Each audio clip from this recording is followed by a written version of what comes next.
Në Big Brother Kosova, jo çdo moment i fortë vjen nga përplasja. Ka çaste kur fuqia qëndron pikërisht te tërheqja, te vendimi për të bërë një hap pas, jo sepse mungon guximi, por sepse ekziston ndërgjegjja. Deklarata e Likut, do të bëj një step back që të mos ndjehesh keq në këtë histori, është një nga ato momente që ndryshojnë ritmin e një narrative të tensionuar, duke e kthyer fokusin nga impulsi te përgjegjësia. Kjo fjali nuk është dorëzim. Është vetë kontroll. Dhe në një ambient ku çdo veprim shihet, komentohet dhe shpesh keq interpretohet, vendimi për të tërhequr është ndoshta një nga veprimet më të vështira. Liki dhe vetdia për pasojat. Kur Liki thot se do të bëj një hap pas, ai po pranon se situata ka dalë nga thjeshtësia. Ai e kupton se ndjenjat janë të përfshira, se dikush mund të lëndohet dhe se prania e tij aktive mund ta thellojë më tej konfuzionin emocional. Kjo është një formë e rrallë pjekurie në një reality show, të mendosh jo vetëm për atë që ndjen ti, por për atë që mund të ndjejë tjetri. Liki nuk po e mohon veten, por po i vendos një kufi veprimit të tij. Step back si gjuhë e respektit, tërheqja shpesh interpretohet si mungesë force. Por në këtë rast, ajo është gjuhë respekti. Është mënyra për të thënë, e kuptoj që kjo situatë po bëhet e rëndë dhe nuk dua të jem arsyeja pse dikush ndihet keq. Në Big Brother, ku dramat ushqehen dhe tensionet shpesh nxiten, një deklaratë e tillë shkon kundër rrjedhës. Dhe pikërisht për këtë arsye, ajo ka peshë, reagimi i Limit, kufit si parim, përgjigjja e Limit, nuk bëjmë asnjë gjë pa marrë leje, vendos një tjetër stres kuptimi mbi situatën. Kjo fjali nuk flet vetëm për marrëdhënie.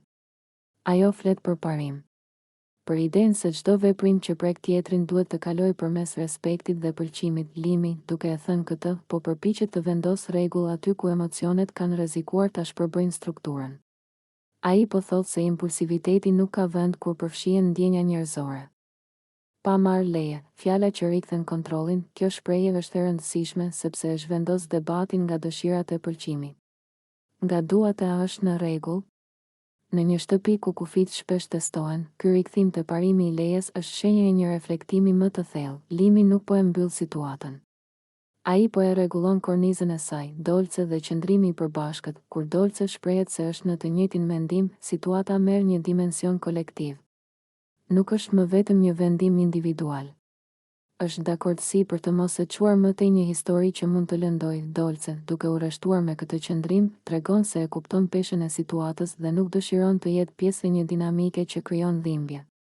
Kjo është e rëndësishme, sepse shpesh konfliktet zgjasin pikërisht kur palët nuk bien dakord për kufit. Nga kaosi emocional te rregulli i heshtur, ky moment shënon një kalim të qartë. Nga kaosi emocional drejt një rregulli të heshtur bashkëjetese. Nuk ka britma, nuk ka akuza. Ka vetëm vendime të qeta, të menduara, që synojnë të ulin temperaturën emocionale. Në Big Brother, këto momente janë të rralla. Por kur ndodhin, ato tregojnë më shumë për karakterin se sa çdo përplasje. Pse ky moment ka rëndësi? Sepse ai tregon se jo çdo histori duhet të vazhdojë, jo çdo ndjenjë duhet të shndërrohet në veprim, dhe jo çdo tension duhet të përfundojë në konflikt. Ndonjëherë, përgjigjja më e shëndetshme është të ndalesh, perspektiva emocionale, të mos ndjehesh keq. Fjala kyçe në deklaratën e Likut është që të mos ndjehesh keq. Kjo tregon se fokusi nuk është më te vetja, por te gjendja emocionale e tjetrit. Në një ambient ku egoja shpesh dominon, ky zhvendosje fokusi është thelbësore. Të mendosh për pasojat emocionale të veprimeve të tua është shenjë empatie. Dhe empatia, edhe kur nuk sjell spektakël, sjell ekuilibër. Big Brother si pasqyrë e marrëdhënieve reale. Ky episod na kujton se Big Brother nuk është vetëm lojë. Është një pasqyrë e marrëdhënieve reale, ku njerëzit shpesh përballen me situata të ngjashme, ndjenja të kryqëzuara, keqkuptime dhe nevoja për të vendosur kufi, vendimi për të bërë një hap pas, për të mos vepruar pa pëlqim dhe për të qenë në një mendje për respektin, janë mësime që shkojnë përtej ekranit. Përfundim, forca e hapit pas. Në fund, kjo histori nuk mbahet mend për atë që mund të kishte ndodhur, por për atë që u ndalua me vetdije. Liki zgjodhi të tërhiqej. Limi vendosi parimin e lejes. Dolce u pajtua me këtë qasje. Dhe kështu, një situatë potencialisht e dhimbshme u kthye në një moment reflektimi, sepse ndonjëherë hapi më i fortë përpara është pikërisht hapi pas.